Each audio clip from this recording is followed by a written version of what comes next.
I came firmly in favor of legalizing marijuana in the Philippines because of many reasons. First of that is its medical effect. Some researchers stated that marijuana or the cannabis plant can treat or alleviate the pain of some patients, according to the spokesperson of the Philippines Cannabis Compassion Society or PCCS, Dr. Donabel Punanan. She said that marijuana would be a big help in pain management for cancer patients as well as for those suffering from insomnia, treating epilepsy, HIV or AIDS, and other debilitating medical conditions. And it is really advantage to us to have this medicinal treatment because of its availability and its accessibility in our country.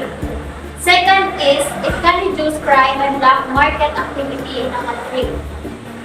Legalizing of cannabis can reduce the criminality in our country associated with the illegal production, sale, and possession of marijuana. According to a study published in the Journal of Economic Behavior and Organization in 2013, found that legalization of marijuana or the cannabis sativa plant can decrease the violent crimes in California. Third is economic benefits. Proponents argue that legalizing marijuana can generate significant tax revenue, create jobs, and stimulate economic growth. This is supported by example from states and countries that have legalized cannabis. A study published in the International Journal of Drug Policy in 2018 found that cannabis legalization worldwide contributed to economic growth through increased employment and tourism. And last is that there are several countries who's in favor of legalization of marijuana. It's either because of its medical or recreational purposes. Legalization of marijuana benefits in Canada, Germany, and Australia. For example, Canada legalized recreational marijuana in October 2018, becoming the second country globally to do so. They also have a federal medical marijuana program for patients with prescriptions, which has boosted the country's economy and tax revenue. While in Germany, they legalized medical marijuana in 2017, offering it to patients with specific medical conditions through pharmacies, enhancing accessibility. And Australia federally legalized medical marijuana in 2016, permitting patients with qualifying conditions to obtain it via authorized healthcare providers with varying state-specific regulation on cultivation and distribution. The legalization of marijuana in the Philippines has potential to improve healthcare, reduce crime, boost the economy, and align the country with global trends in cannabis regulation. Can marijuana effectively treat pain in cancer patients? Yes, according to Dr. Donabel Cunanan of the Philippine Cannabis Compassion Society, marijuana can help in pain management for cancer patients. Does the legalization of marijuana reduce crime associated with its illegal production and sale? Yes, research such as the study published in the Journal of Economic Behavior and Organization has shown that marijuana legalization can decrease violent crimes linked to its illegal trade. Today, we are here to present the case against the legalization of marijuana, supported by the empirical studies and researcher findings. While proponents argue for its potential benefits, we are most carefully consider the compelling evidence that suggests potential negative consequences. Numerous studies have demonstrated the marijuana use, especially during the adolescence, can lead to the detrimental effect of cognitive functions.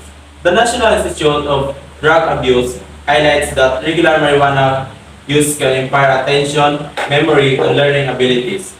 A study published in the Journal of American Medical Association, Pediatrics found that presented marijuana use to adolescents was associated with a declines in IQ later in life. The link between marijuana use and mental health disorders well documented. Researchers has shown that heavily marijuana use is associated with the increased rates of developing psychiatric disorders such as anxiety, depression, and psychosis. Legalization of marijuana raised significant concern about impaired driving, a study published in a journal Drug and Alcohol. Defendants found that accurate cannabis use impaired driving skills performance leading to an increased risk of accidents, Insurance Institute for Highway Safety. Contrary to popular belief, marijuana can be addictive. The National Institute of Drug Abuse states that about 9% of individuals who use marijuana will become addicted. For those who start using in the adolescence, this number is about 17%. Does regular marijuana use during adolescence lead to declines in cognitive functions? Yes, empirical studies have shown that regular marijuana used during adolescence can lead to impairments in attention, memory, and learning abilities. Does acute cannabis use impair driving performance, leading to an increased risk of accidents?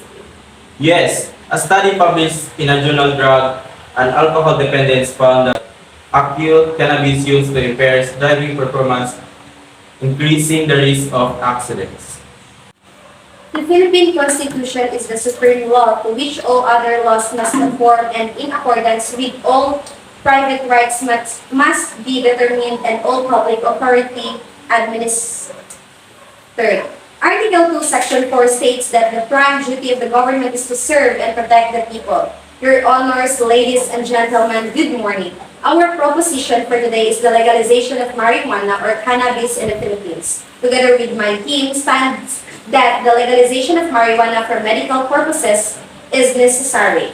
Also, there is a study that conducts the problem with the government's interventions and regulation is cannabis is that in every or never stop increasing in those regulations and making punishments harsher. Cannabis is more than just college students getting high and getting the munchies as something. Several jurisdictions around the world have passed law legalizing the use of marijuana for medicinal purposes. Epilepsies and neurological illnesses in Sobraman 2014, however, there are serious public health concerns associated with marijuana as some experts argued that these jurisdictions have not effectively regulated its use in a manner consistent with the International Drugs Control Treaties. In many cases, Sabaraman 2014 indicated that marijuana is being diverted for use in non-medicinal purposes. In most of these countries, poor regulations of medical cannabis programs is attributed to the law and the members of the public as a whole. In the United Kingdom and the several countries in Europe, marijuana is either totally banned or its use is heavily regulated. As a result, there have been increasing calls for the United Kingdom and the rest of Europe to follow the footsteps of Canada. Netherlands, and a growing number of states in the United States where the use of marijuana for medical purposes has been legal for quite some time from MECDAA 2020. In this regard, this essay evaluates whether the UK and the rest of Europe should legalize marijuana for the medical or medicine purposes. This paper explored some of the positive and negative effects of marijuana on the people and the rest of the economy. Is the Philippine Constitution the supreme law to which all others law must conform? Yes, the Philippine Constitution is the supreme law and all other laws must conform to it. This is in accordance with Article 2, Section 4 of the Constitution. Does Article 2, Section 4 of the Philippine Constitution state the prime duty of the government is to serve and protect the people? Yes, Article 2, Section 4 of the Philippine Constitution explicitly states that the prime duty of the government is to serve and protect the people. Is the proposition being discussed about the legalization of marijuana for medical purposes in the Philippines? Yes, the proposition being discussed is about the legalization of marijuana for medical purposes in the Philippines. In the past few days, Senator Rubino Padilla has been making headlines for pushing the legalization of legal marijuana for compositioning using in the Philippines. This news is not new for me since I've been following its legalization process since 2017, when the House of Representatives guaranteed the medical marijuana bill a step forward to becoming laws despite the Duterte administration war on drugs. The most frequently mentioned reason why people oppose legalization is that marijuana generally hurts society and bad for individuals. And while many supporters of legalization says that marijuana is less dangerous than other drugs, 30% of opponents have the opposite view. They point the danger of marijuana, including possibility of abuse and addiction. About 1 in 5 opponents of legalization, 90% say marijuana is illegal and needs to be abolished. In the Philippine Constitution, marijuana or cannabis has been illegal in accordance with Republic Act number 64625 or the Dangerous Drug Act of 1972. The concern about the risk of abuse lead to a ban on the use of cannabis medical and medicinal products in the present day. Marijuana remains illegal in the Philippines because of several rules. Marijuana shows that it can treat glaucoma, nausea, epilepsy, asthma, cancer, chaotic pain, cardiovascular disorder, sarcopenia, and many other conditions. For the contrary, according to Mayor 2018, as stated in her published journal, that the use of cannabis has nothing to do with the IQ decline or impairing cognitive function of the individual. Do you support the legalization of medical marijuana in the Philippines? Yes, I support the legalization of medical marijuana in the Philippines because it has a potential to offer significant therapeutic benefits and indicated by various studies. Does marijuana use necessarily impair cognitive functioning or is it influenced by factor like family background? According to MIR 2018, the impairment of cognitive function from marijuana use may not be directly related and factors like family background can play a role. State-level marijuana liberalization policies have been evolving for the past 5 decades, and yet the overall scientific evidence of the impact of these policies is widely believed to be inconclusive, highlighting their inconsistencies in terms of the heterogeneity of policies, the timing of the evaluations, and the measure of use being considered. We suggest that the heterogeneity in the responsiveness of different populations to particular laws is important for interpreting the mixed findings from the literature, and we highlight the limitation of the existing literature.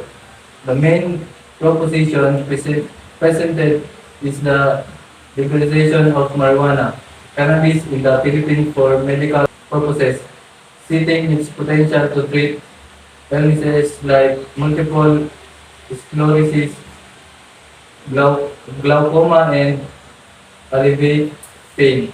Furthermore, Article 2, Section 15 of the it highlights various points including the medical benefits of marijuana, its potential to reduce crime and black market activity, economic benefits through tax revenue and job creation.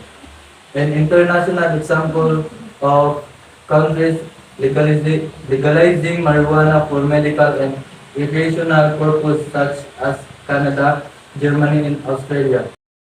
The review highlighting implications in the studies evaluating the effect of discrimination and media marijuana law.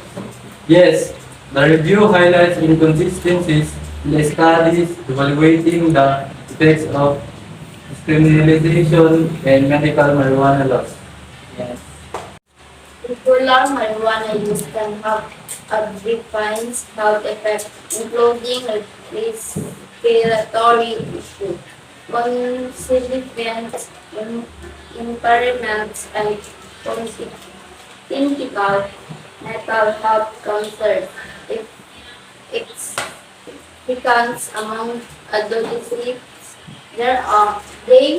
might be additional costs. Preventing the use of marijuana for medical purposes with doctors. Marijuana legalization in the process use indicate the respiratory programs Should marijuana be legalized for recreational use? No, this negative studies on this issue signal Is marijuana legalization associated with an increase in impaired driving incidents?